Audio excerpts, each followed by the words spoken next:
അസ്സലാമു അലൈക്കും വറഹ്മത്തുള്ളാഹി. അൽഹംദുലില്ലാഹ് വസ്സലാത്തു വസ്സലാമു അലാ റസൂലില്ലാഹി വഅലാ ആലിഹി വഅസ്ഹാബിഹി അജ്മഈൻ. നമ്മൾ സൂറത്തുൻ നിസാ ആണ് ഇനി നമ്മൾ വായിക്കേണ്ടത്. നാലാമത്തെ സൂറത്തുൻ നിസായിലെ 10-ാമത്തെ ആയത്ത്. 10ഉം 11. അപ്പോൾ നോക്കൂ, ഓതി നോക്കാം. أعوذ بالله من الشيطان الرجيم. أعوذ بالله من الشيطان الرجيم. بسم الله الرحمن الرحيم. بسم الله الرحمن الرحيم. إن الذين يأكلون أموال اليتامى ظلما إن الذين يأكلون أموال اليتامى ظلما يأكلون أموال اليتامى ظلما إنما يأكلون في بطونهم نارا يأكلون أموال اليتامى ظلما إنما يأكلون في بطونهم نارا إنما يأكلون في بطونهم نارا وسيصلون سعيرا إنما يأكلون في بطونهم نارا وسيصلون سعيرا. يوصيكم الله في أولادكم يوصيكم الله في أولادكم للذكر مثل حظ الأنثيين للذكر مثل حظ الأنثيين. فإن كن نساء فوق 2 فإن كن نساء فوق 2 فإن كن نساء فوق 2 فلهن ثلثا ما ترك فإن كن نساء فوق 2 فلهن ثلثا ما ترك. وإن كانت واحدة فلها النصف وإن كانت واحدة فلها النصف. ولأبويه لكل واحد منهما السدس ولأبويه لكل واحد منهما السدس. ولأبويه لكل واحد منهما السدس مما ترك إن كان له ولد. ولأبويه لكل واحد منهما السدس مما ترك إن كان له ولد. فإن لم يكن له ولد وورثه أبواه فإن لم يكن له ولد وورثه أبواه فلأمه الثلث وورثه أبواه فلأمه الثلث. فإن كان له إخوة فلأمه السدس فإن كان له إخوة فلأمه السدس من بعد وصية يوصي بها أو دين من بعد وصية يوصي بها أو دين. آباؤكم وأبناؤكم لا تدرون أيهم أقرب آباؤكم وأبناؤكم لا تدرون أيهم أقرب لكم نفعا لا تدرون أيهم أقرب لكم نفعا. فريضة من الله فريضة من الله. إن الله كان عليما حكيما. إن الله كان عليما حكيما. അപ്പൊ അനന്തരാവകാശ നിയമങ്ങളെ കുറിച്ചാണ് നമ്മൾ പറയുന്നത്. അനന്തരാവകാശ നിയമങ്ങൾക്ക് ഇൽമുൽ ഫറായിദ് എന്നാണ് സാധാരണഗതിയിൽ ഉപയോഗിക്കാറുള്ള സാങ്കേതികമായിട്ടുള്ള പദമാണ്. ഇൽമുൽ ഫറായിദ് എന്ന് പറയും. ഇൽമുൽ ഫറായിദ് ഫരീദത്ത് എന്ന് പറഞ്ഞാൽ നിശ്ചിത വിഹിതം എന്നാണ്. അനന്തരാവകാശത്തിൽ നിശ്ചയിക്കപ്പെട്ട വിഹിതത്തിനാണെന്ന് പറയാം ഫരീദത്ത്, ഫറായിദ് എന്ന് പറയാം. ഓരോ ആളുകൾക്കും കൃത്യമായ വിഹിതങ്ങൾ എന്ത് ചെയ്തിട്ടുണ്ട്, നിശ്ചയിക്കപ്പെട്ടിട്ടുണ്ട് എന്നുള്ളതാണ്. അപ്പോൾ ഇസ്ലാമിൽ വളരെ പ്രധാനപ്പെട്ട ഒരു വിഷയമാണ് യഥാർത്ഥത്തിൽ ഈ പറയുന്ന അനന്തരാവകാശ നിയമങ്ങൾ. വിശുദ്ധ ഖുർആൻ ഈ ആയത്തിലൂടെയും ഇനി ശേഷം വരുന്ന ഈ സൂറത്ത് നിസായിലെ അവസാനത്തെ ആയത്തിലൂടെയും വളരെ വ്യക്തമായി ഈ കാര്യങ്ങൾ എന്ത് ചെയ്യുന്നുണ്ട്, പറയുന്നുണ്ട്. അത്ഭുതകരമായ ഒരു കാര്യം എന്ന് പറഞ്ഞാൽ ഇത്രയും കുറഞ്ഞ വാക്കുകളിൽ, വചനങ്ങളിൽ ഇത്രയും സങ്കീർണമായിട്ടുള്ള ഒരു വിഷയം വളരെ ലളിതമായി മനസ്സിലാക്കാവുന്ന അടിസ്ഥാനം, അതിൻ്റെ ബേസ് നമ്മളെ പഠിപ്പിക്കുന്നു എന്നുള്ളതാണ്. ഓരോ പദങ്ങളെയും, ഇതിൽ പറയുന്ന ഓരോ പദങ്ങളും അത്രമേൽ വിശകലനം ചെയ്ത് പഠിക്കേണ്ട പദങ്ങളാണുള്ളത്. അതിനു മുമ്പ് നമ്മൾ ഒരു ആയത്ത് പറയേണ്ടതുണ്ട്. അത് നമുക്കറിയാം, കഴിഞ്ഞതിൻ്റെ തുടർച്ചയാണ്. അതായത് അനാഥകളുടെ സ്വത്ത് കൈകാര്യം ചെയ്യുമ്പോൾ എന്ത് ചെയ്യണം, അതിന് സൂക്ഷിക്കണമെന്ന് പറഞ്ഞുകൊണ്ട് പറഞ്ഞ ഭാഗമാണ്. അതിൽ 10ാമത്തെ ആയത്തിൽ ഇന്നല്ലദീന യഅ്കുലൂന അംവാലൽ യതാമ, അനാഥകളുടെ സ്വത്ത് തിന്നുന്നവർ, ളുൽമൻ എന്താണ്, അക്രമമായി, അനീതിയായി. ഇപ്പം അനാഥയുടെ സ്വത്തും സംരക്ഷിക്കപ്പെടുന്ന ആളുടെ സ്വത്തും കൂട്ടിക്കലർത്തി ഉപയോഗിക്കുന്നതിന് വിരോധമില്ല. അനാഥന്റെ സ്വത്തിൽ നിന്നും ന്യായമായത് എടുക്കുന്നതിനോ തിന്നുന്നതിനോ വിരോധമില്ല എന്ന് പറഞ്ഞപ്പോൾ തന്നെ ആ അനുവാദം ഉണ്ട് എന്ന് മനസ്സിലാക്കി അത് കൈകാര്യം ചെയ്യുന്നവൻ്റെ മനസ്സിൽ ഈ വചനം കൂടെ വേണം. ഏത് വചനം? ഇന്നല്ലദീന യഅ്കുലൂന അംവാലൽ യതാമ ദുൽമൻ, അനീതിയായി, അക്രമമായി അനാഥന്റെ സ്വത്ത് തിന്നുന്നവർ ഇന്നമാ യഅ്കുലൂന ഫീ ബുതൂനിഹിം നാറ, അവർ അവരുടെ വയറുകളിൽ തിന്നുന്നത് എന്താണ്? നാറൻ, തീയിനെയാണ് എന്നാണ്. അപ്പൊ തീയാണ് അവർ ഭക്ഷിക്കുന്നത് എന്ന് അവർക്ക് എന്ത് ചെയ്യണം? ഓർമ്മ വേണം എന്നാണ്. അതാണ് അവരുടെ വയറുകളിൽ അവർ തിന്ന് നിറക്കുന്നത് അഗ്നിയാകുന്നു, തീയാകും. അപ്പൊ അന്യായമായി അനാഥന്റെ സ്വത്ത് എന്തെങ്കിലും എൻ്റെ ഉള്ളിൽപ്പെട്ടാൽ അത് ഞാൻ തീ തിന്നുന്നത് പോലെയാണ് എന്ന് ഓർമ്മപ്പെടുത്തുകയാണ്. പിന്നെ പറയുന്നത് വസയസ്ലൗന സഈറ, മാത്രമല്ല കത്തിച്ചൊലിക്കുന്ന. സഈർ എന്ന് പറഞ്ഞാൽ എന്താണ്? ശരിക്കും നാറൻ മുഹർരിഖതൻ, കരിച്ച് കളയുന്ന അഗ്നിന, അതല്ലെങ്കിൽ കത്തുന്ന, എപ്പോഴും ജ്വലിച്ചു നിൽക്കുന്ന അഗ്നിയാണ് സഈർ. അപ്പം ആ കത്തി കരിഞ്ഞുകൊണ്ടിരിക്കുന്ന, ജ്വലിച്ചുകൊണ്ടിരിക്കുന്ന നരകത്തിൽ അവരെത്തിയും പ്രവേശിക്കും എന്നാണ്. ഒരു തെറ്റ് പറഞ്ഞിട്ട് ഇങ്ങനെ ഒരു പ്രയോഗം, നരകത്തിൽ അവരെന്ത് ചെയ്യും, കത്തിജ്വലിക്കുന്ന നരകത്തിൽ പോകും എന്നതിനോട് ചേർത്ത് ഒരു തെറ്റിനെ കുറിച്ച് പറയുകയാണെങ്കിൽ വഹാദ അഅ്ലമു വഈദ്, അത് ഏറ്റവും വലിയ താക്കീതാണ്. വറദ ഫി ദുനൂബ്, തെറ്റുകളെ കുറിച്ചുള്ള താക്കീതുകളിൽ ഏറ്റവും വലിയ താക്കീതാണ് ഒരു തെറ്റ് പറഞ്ഞിട്ട് നരകം പറയാം. കൊലപാതകം, ശിർക്ക്, വ്യഭിചാരം, ഇതൊക്കെ പറഞ്ഞിട്ട് അല്ലാഹ് പറയുന്നുണ്ട് വമയ്യഫ്അൽ ദാലിക യൽഖ അസാമ യുളാഅഫു ലഹുൽ അദാബു യൗമൽ ഖിയാമ വയഖ്ലുദു ഫീഹി മുഹാന.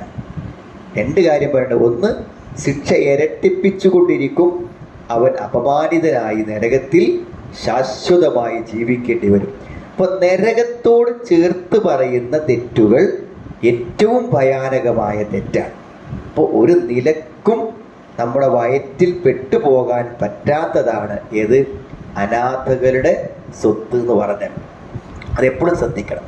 ഈ വസിയ്യത്ത് പറഞ്ഞിട്ടും നമ്മുടെ സഹോദര മക്കൾക്ക്, പേരക്കുട്ടികൾക്ക് സ്വത്ത് നൽകാതെ, അല്ലെങ്കിൽ അവർക്ക് നൽകേണ്ടത് നൽകാതെ കൈവശപ്പെടുത്തി വെക്കുന്നവരൊക്കെ ഉണ്ട്. ഏതാവട്ടെ, ഇപ്പോൾ ഒരു അനാഥാലയം നടത്തുമ്പോൾ അനാഥക്കെന്ന് പറഞ്ഞ് പിരിച്ച സ്വത്ത് കൈകാര്യം ചെയ്യുന്നതിൽ അപാകത സംഭവിച്ചാലും എല്ലാം ഇതിൽ പെടുന്ന കാര്യങ്ങളാണ്. ഗൗരവത്തോടെ കാണുന്ന തെറ്റാണ്. അത് ഈ ആയത്തും കൂടി മനസ്സിലുണ്ടായും കൊണ്ടാണ് അനാഥൻ്റെത് തിന്നേണ്ടതും അനാഥയുടെ സ്വത്തുമായി നമ്മുടെ സ്വത്ത് കൂട്ടിക്കലർത്തുമ്പോഴൊക്കെ ഈ ആയത്തും കൂടെ ഓർമ്മ വേണം. ഇനി നോക്കൂ, നിങ്ങൾ പറയുന്നത് അടുത്തത് യൂസീകുമുല്ലാഹു ഫീ ഔലാദിക്കും.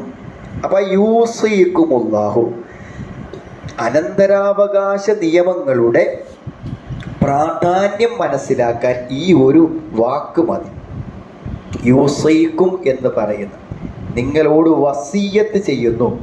ഒന്നും കൂടി പച്ച മലയാളം പറഞ്ഞാൽ നിങ്ങളോട് കാര്യമായി ഉപദേശിക്കുന്നു, ഗൗരവപൂർവം ഉണർത്തുന്നു എന്നാണ്. യൂസീകുമുല്ലാഹു ഫീ ഔലാദിക്കും.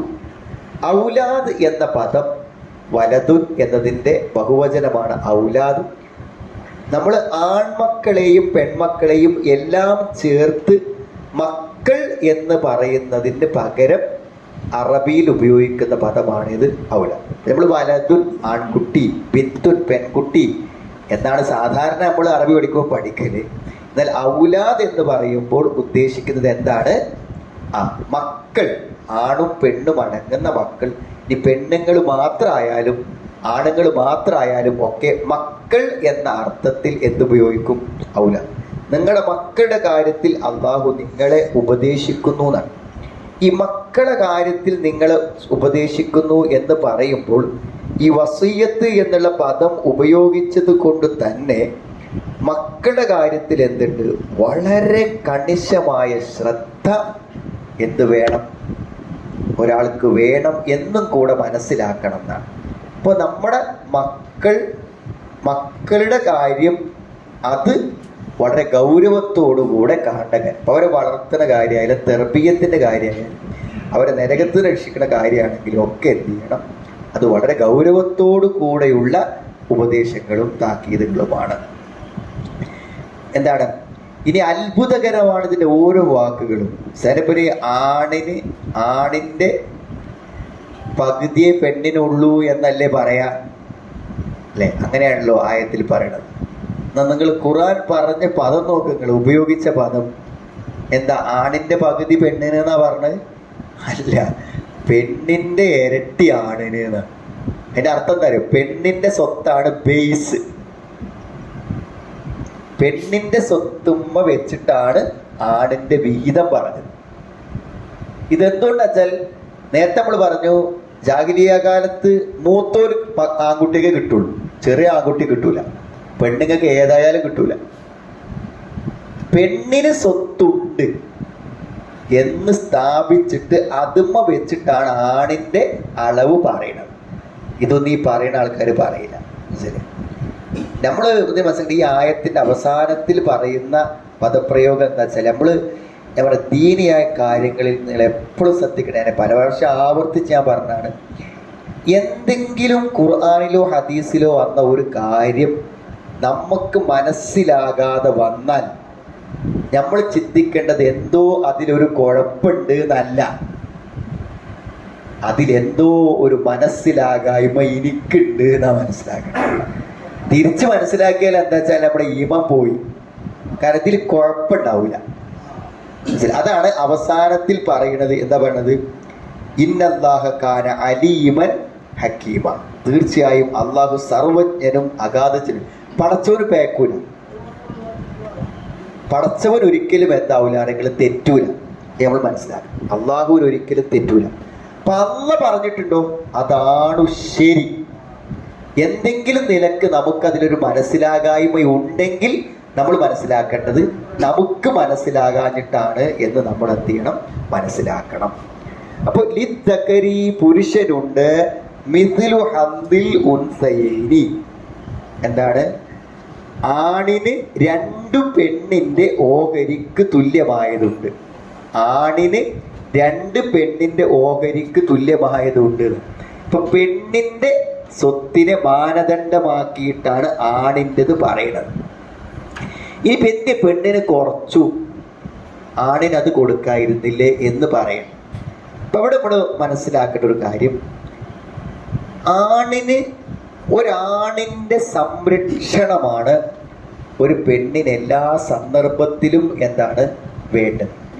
അതുകൊണ്ട് സമ്പത്ത് ഏറ്റവും ആവശ്യമുള്ളവനും ചെലവഴിക്കേണ്ടവനും ആരാണ്?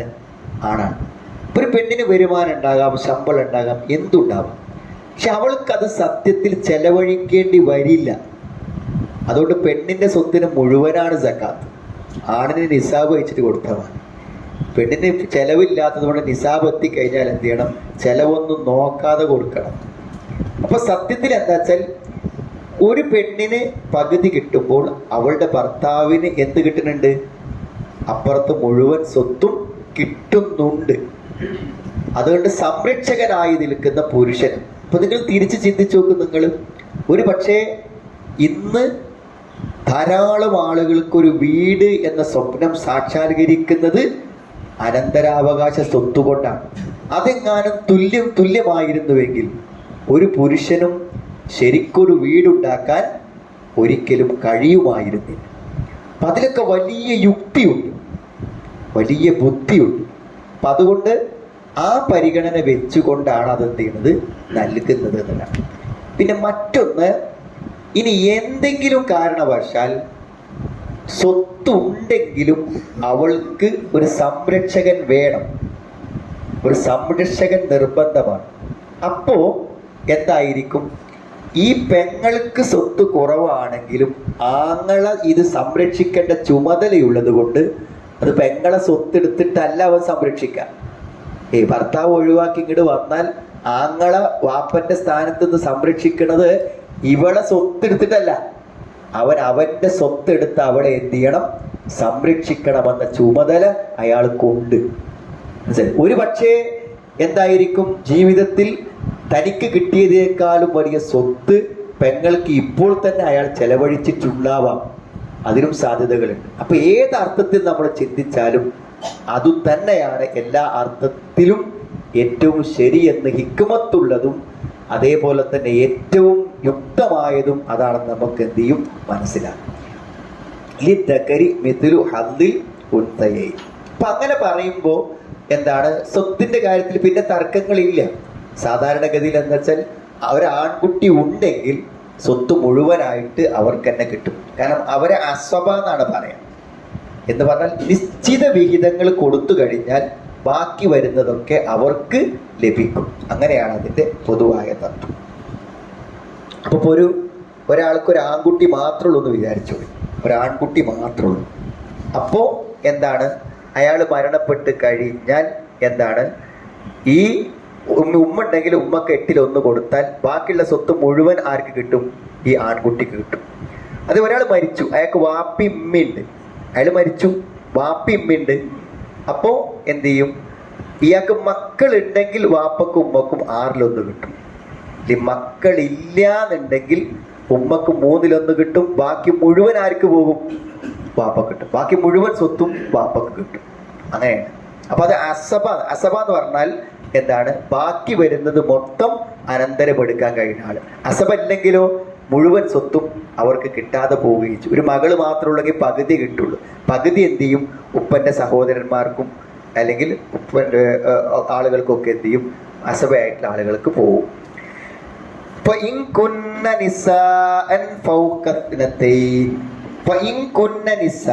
ഇനി മക്കള് ഒരാൾ മരിച്ചു. അപ്പൊ ഇവിടെ അനന്തരാവകാശത്തെ കുറിച്ച് പറയുമ്പോൾ നമ്മൾ എപ്പോഴും ചിന്തിക്കേണ്ട കാര്യം എന്താ വെച്ചാൽ, വാപ്പ എന്ന് പറയുമ്പോൾ മരിച്ച ആളെ വാപ്പ, ഭാര്യ എന്ന് പറയുമ്പോൾ മരിച്ച ആളെ ഭാര്യ, മകൻ എന്ന് പറയുമ്പോൾ മരിച്ച ആളെ മകൻ. അങ്ങനെ നമ്മൾ മനസ്സിലാക്കണം. എപ്പോഴും ഈ പ്രയോഗങ്ങളെല്ലാം ആ മരണപ്പെട്ട വ്യക്തിയിലേക്ക് ചേർത്തിട്ടാണ് എന്ത് ചെയ്യുക? പറയാം. അപ്പൊ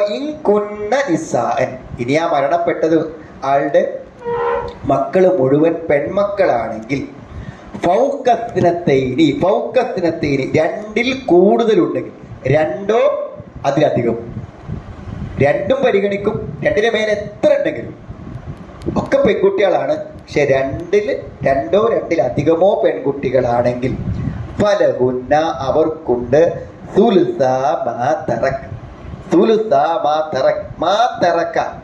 അയാൾ ഇട്ടേച്ച് പോയതിന്റെ ആ സ്വത്തിന്റെ എന്താണുള്ളത്? സുലുസ, 3/2. ഈ 3/2, 6/1, 8/1, പകുതി എന്നൊക്കെ പറയുമ്പോൾ അത് മൊത്തം സ്വത്തിൻ്റെയാണ് കണക്കാക്കുക. അപ്പോൾ ഒരു പെൺകുട്ടിക്ക് പകുതി ഉണ്ട് എന്ന് പറഞ്ഞാൽ ആ മൊത്തം 1 ഏക്കർ സ്വത്താണെങ്കിൽ 1/2 ഏക്കർ അവൾക്കുണ്ട്. അത് കഴിച്ചിട്ടല്ല. പിന്നെ അവിടെ ഉമ്മക്ക് 8/1 ഉണ്ട് എന്ന് പറഞ്ഞാൽ എന്തുണ്ടാവും? ആ മൊത്തം സ്വത്തിന്റെ 8/1 തന്നെയാണ് ആർക്ക് കണക്കാക്കുക? അപ്പൊ അങ്ങനെ പറയുമ്പോൾ എന്ത് ചെയ്യണം? ആകെ സ്വത്തിന്റെ 8/1, ആകെ സ്വത്തിന്റെ പകുതി, ആകെ സ്വത്തിന്റെ 3/2 എന്ന നിലക്കാണ് കണക്കിലാക്കുക. സുലുസാ മാ തറക. അപ്പൊ ആ പെൺകുട്ടികൾക്ക് മൊത്തം 3/2 കിട്ടും. 3/1 ബാക്കിയാവും. 3/1 ബാക്കിയാവും. അതെന്ത് ചെയ്യും? ഈ മരണപ്പെട്ട വ്യക്തിയുടെ സഹോദരങ്ങൾക്കോ പിതാവ് ഉണ്ടെങ്കിൽ പിതാവിനോ ഒക്കെ എന്ത് ചെയ്യും? കിട്ടും. ബാക്കിയുള്ള ആളുകളിലേക്ക് അത് പോകുന്ന എന്താണ്? ഒരു സംരക്ഷകരെ നിലനിർത്തിക്കൊണ്ടാണ് സ്വത്ത് വിഹിതം ചെയ്യപ്പെടുന്നത്. ഏത് സമയത്തും ഈ പെൺകുട്ടികൾക്ക് ഒരു രക്ഷാധികാരിയായിട്ട് ഉണ്ടായിരിക്കും ഒരാൾ. കാരണം അനന്തരാവകാശം എടുക്കുന്നതോടുകൂടെ അവരവരുടെ ഏറ്റവും അടുത്തും അനന്തരാവകാശത്തിൽ എപ്പോഴും പരിഗണിക്കുക ബന്ധമാണ് പരിഗണിക്കുക. ഒരാളുടെ ദാരിദ്ര്യമോ പട്ടിണിയോ ഒന്നുമല്ല പരിഗണിക്കുക. മരിച്ച വ്യക്തിയുമായുള്ള അയാളുടെ സാമീപ്യം. അതുകൊണ്ടാണ് മകനുണ്ടെങ്കിൽ പേരക്കുട്ടി കിട്ടാത്തത്. കാരണം മകനേക്കാളും അടുത്തവനല്ല ആര്? അപ്പൊ മകൻ ഉണ്ടായതോടുകൂടെ പേരക്കുട്ടിയുടെ സ്വത്ത് എന്ത് ചെയ്തു? തടസ്സപ്പെട്ടു. കാരണം പേരക്കുട്ടിയേക്കാളും അടുത്ത ഒരാൾ ഉണ്ടായില്ലേ? ഉണ്ടാവുന്നതോടുകൂടെ പിന്നെ പേരക്കുട്ടി കിട്ടൂല. കിട്ടണമെങ്കിൽ എന്ത് ചെയ്യണം? ആദ്യം വസിയത്ത് ചെയ്യണം. വസിയത്ത് ഉണ്ടെങ്കിലേ കിട്ടുള്ളൂ. കൊടുക്കുന്നതിന് പ്രശ്നമില്ല. പക്ഷെ ഏറ്റവും അടുത്ത ആളെയാണ് എന്ത് ചെയ്യുക? പരിഗണിക്കുക. വാപ്പുണ്ടെങ്കിൽ പിന്നെ വേറെയുള്ളവർക്കൊന്നും പോവില്ല. വാപ്പന്റെ സഹോദരന്മാർക്കൊന്നും പോവില്ല. വാപ്പില്ലെങ്കിലാണ് എന്ത് ചെയ്യുക? വാപ്പുണ്ടെങ്കിൽ വാപ്പനെയാണ് പരിഗണിക്കുക. ഏറ്റവും അടുത്ത ആൾ ആരാണോ അവരെ പരിഗണിക്കും. അപ്പൊ മാ തറക്ക എന്ന് പറയുമ്പോൾ അത് വളരെ പ്രധാനപ്പെട്ടതാണ്. അനന്തരാവകാശം എന്ന നിലക്ക് കടവും വസിയത്തും ഒക്കെ കഴിഞ്ഞ് അവശേഷിക്കുന്ന സ്വത്ത്.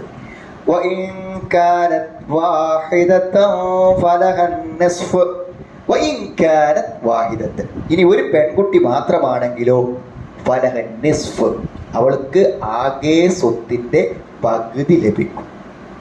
ആകെ സ്വത്തിന്റെ പകുതി അവൾക്ക് ലഭിക്കും.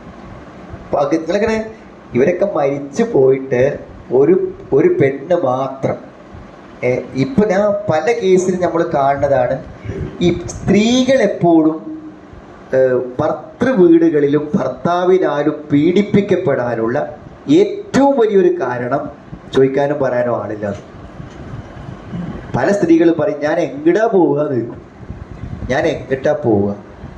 ഒരു കാര്യം പറഞ്ഞിരുന്നു, എനിക്കൊരാങ്ങളല്ല, ഞാൻ എങ്ങടാ പോവുക? ഒരു പെണ്ണിന് എപ്പോഴും പോകാനൊരിടമുണ്ടാകും. പക്ഷെ നമ്മളെന്ത് ചെയ്യൂല? സ്വത്തുക്കൾ അങ്ങനെ ആർക്കെങ്കിലും ഒന്ന് കിട്ടിപ്പോകരുതെന്ന് വിചാരിച്ചിട്ടാണ് നമ്മളെല്ലാ ഇടപാടും നടത്തുക. കൂടെ അനന്തരമെടുക്കാൻ ആളുകൾ ഉണ്ടാകുന്നത് ഇവർക്കെപ്പോഴും എന്താണ്? ഒരു സുരക്ഷിതത്വമാണ്. അപ്പൊ പകുതി സ്വത്ത് പോകുന്നത് പിന്നെ ഏറ്റവും അടുത്ത ആളുകൾക്കാണ്. വലി അബവൈഹി ലികുല്ലി വാഹിദിൻ മിൻഹുമസ് സുദുസ് മിമ്മാ തറക ഇൻ കാന ലഹു വലദ്. ഒന്നിച്ച് വായിക്കണം. വലി അബവൈഹി അബവൈ, ഉപ്പയും ഉമ്മയും അടങ്ങുന്ന മാതാപിതാക്കൾ. ലികുല്ലി വാഹിദിൻ മിൻഹുമസ് സുദുസ്, ആ രണ്ടിൽ ഓരോരുത്തർക്കും 1/6 കിട്ടും. വാപ്പാക്കും 1/6 കിട്ടും, ഉമ്മാക്കും 1/6 കിട്ടും. മരിച്ച വ്യക്തിയുടെ വാപ്പയും ഉമ്മയും, ഭാര്യ അല്ല കേട്ടോ, മരിച്ച വ്യക്തിയുടെ ഉപ്പയും ഉമ്മയും എപ്പോഴാ കിട്ടുക?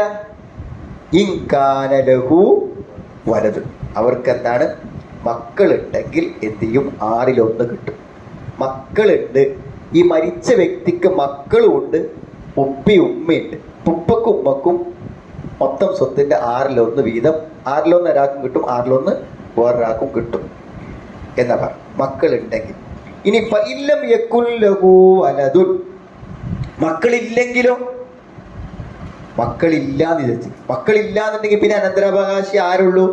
വാപ്പിമ്മയുള്ളൂ. അയാൾ മരിച്ചു, അയാൾക്ക് മക്കളില്ല. അപ്പൊ അയാളുടെ അനന്തരാവകാശി ആരാണ്?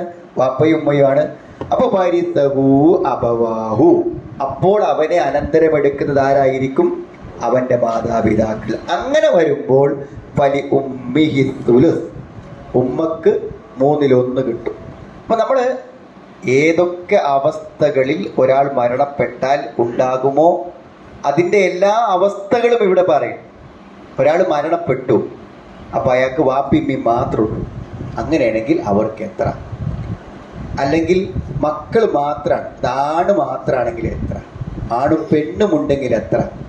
ഒരു പെൺകുട്ടി മാത്രമാണെങ്കിൽ എത്ര? 2 2-ലധികമോ ഉണ്ടെങ്കിൽ എത്ര?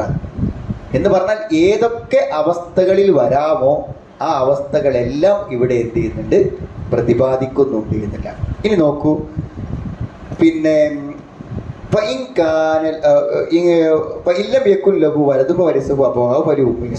എന്ത് ചെയ്യും? ഇനി അവനെന്താണ്? മക്കളില്ല എന്നുള്ളൂ, മാതാപിതാക്കൾ മാത്രമേ അനന്തരാവകാശികളുള്ളൂ. അങ്ങനെയുണ്ടെങ്കിൽ ഉമ്മക്ക് 1/3 കിട്ടും. ഉമ്മന്റെ 1/3 കഴിച്ചാൽ വാപ്പുണ്ടെങ്കിൽ അത് വാപ്പക്ക് മുഴുവൻ കിട്ടും. വാപ്പല്ലെങ്കിൽ എന്ത് ചെയ്യും? ആ സ്വത്ത് ഇയാളുടെ പിന്നെ അടുത്ത ബന്ധുക്കൾ ആരാണോ ഉള്ളത് അവരിലേക്ക് എന്ത് ചെയ്യും? പോവുകയും ചെയ്യും. അപ്പൊ ഇൻകാനലഹു ഇഖ്വത്തുൻ, ഈ വ്യക്തി മരണപ്പെട്ടു, അവന് സഹോദരങ്ങളുണ്ട്, മക്കളില്ല. മക്കളുണ്ടെങ്കിൽ പിന്നെ സഹോദരന്മാരെ കാര്യം ആലോചിക്കണേ ഇല്ല കേട്ടോ. മക്കളില്ലാതിരിക്കുമ്പോൾ എന്താണ്? അവന് ഇൻകാനലഹു ഇഖ്വത്തുൻ, അവന് സഹോദരന്മാരും. അപ്പം വന്നത് എന്ത് ചെയ്യും? കുറയും. സഹോദരങ്ങളില്ലെങ്കിൽ ഉമ്മക്ക് എന്ത് കിട്ടും? ഉണ്ടെങ്കിൽ പരിഉമ്മിക്ക് സുദുസ്. അപ്പൊ ഉമ്മക്ക് എത്ര കിട്ടുള്ളൂ? 1/6 കിട്ടുക. മിൻ ബഅദി വസിയ്യത്തിൻ യൂസി ബിഹാ ഔ ദൈൻ. വളരെ ഗൗരവമുള്ള വാക്കാണ്. അതാണ് ഈ പറഞ്ഞതിൽ ഏറ്റവും പ്രധാനം. ഇത് എപ്പോഴാ കിട്ടുക? മിൻ ബഅദി വസിയ്യത്തിൻ യൂസി ബിഹാ. അതാണ് അവൻ ചെയ്യുന്ന വസിയത്ത്, അതേപോലെ തന്നെ അവന്റെ കടം. ഇതിന് ശേഷം മാത്രമേ ഇതെല്ലാം നൽകാൻ പാടുള്ളൂ. ഞാൻ കഴിഞ്ഞ ക്ലാസ് പറഞ്ഞു, ഒരാൾക്ക് കടമുണ്ട്, അത് വീട്ടിൽ കഴിഞ്ഞാൽ പിന്നെ ഒരു പൈസയും ബാക്കില്ല. അപ്പൊ അനന്തരാവകാശികൾക്ക് എന്തില്ല? സ്വത്തില്ല.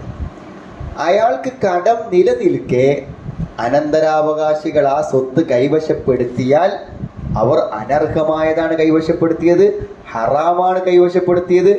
അവർക്കതൊരിക്കലും അനുവദനീയമല്ലാത്ത പിടിച്ചു പറയാണ് അവർ നടത്തിയിട്ടുള്ളത്. അവർക്കൊരിക്കലും ആ സ്വത്തിന് അവകാശം.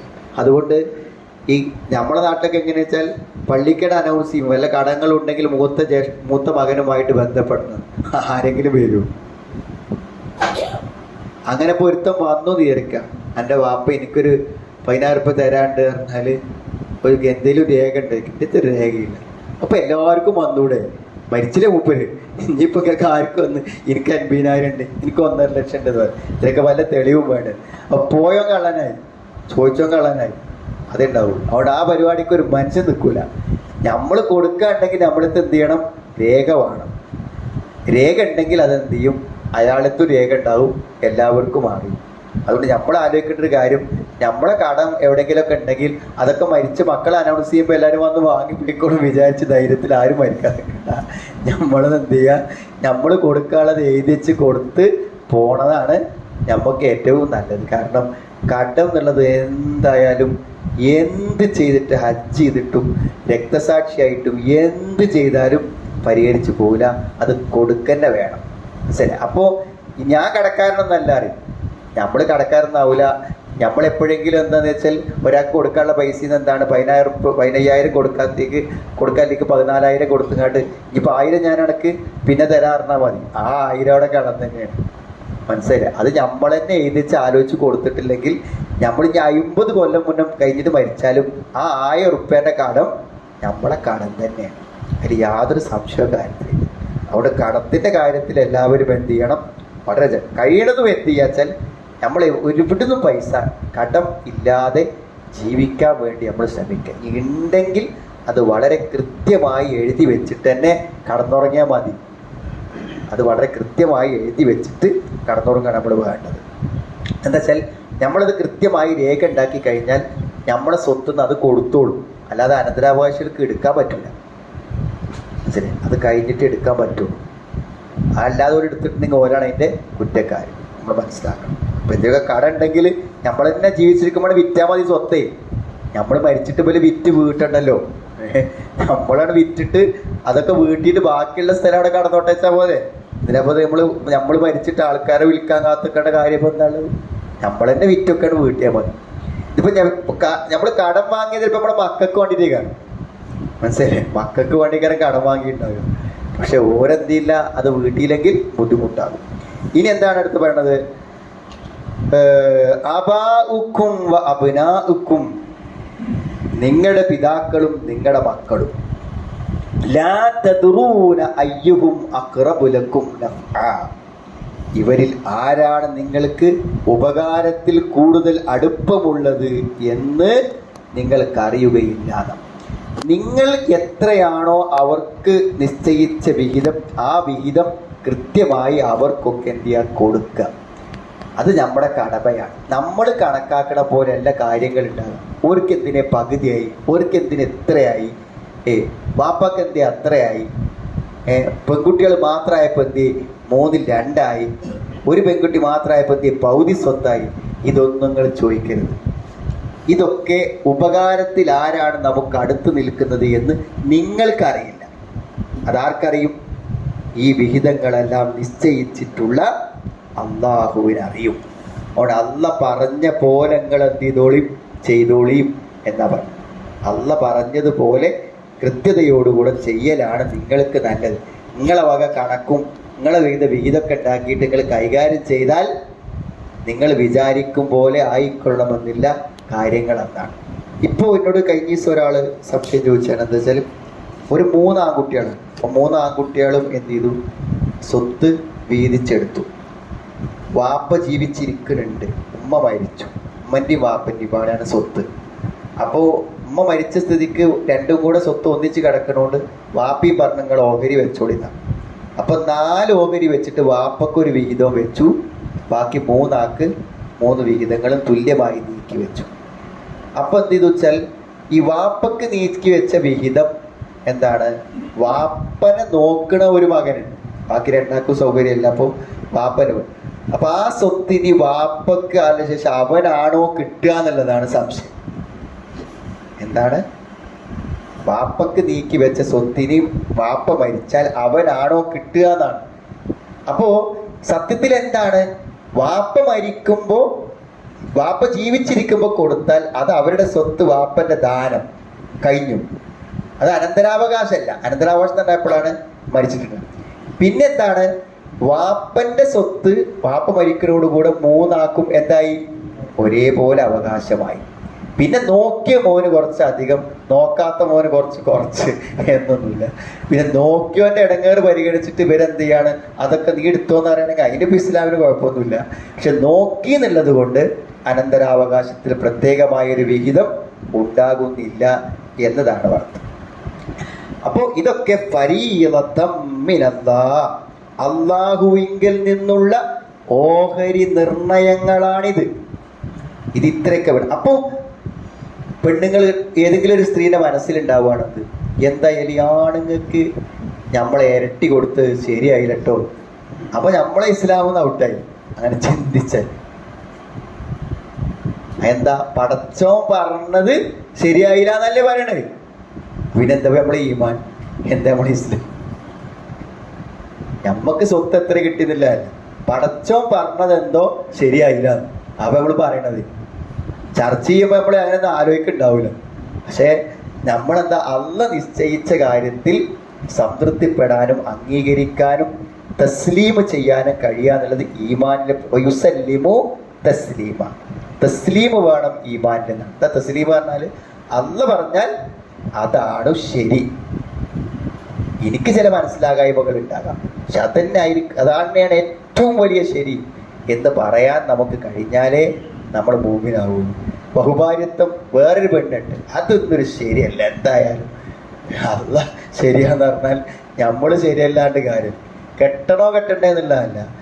ഒരു ആണിന് ഒരു ഭാര്യയും കൂടി വിവാഹം കഴിക്കാൻ അനുവാദം കൊടുത്തത് എന്തായാലും പടച്ചോൻ ചെയ്തത് ശരിയായില്ല എന്ന് ഒരാൾ വിശ്വസിക്കുന്നുണ്ടെങ്കിൽ വൈകില്ലേ?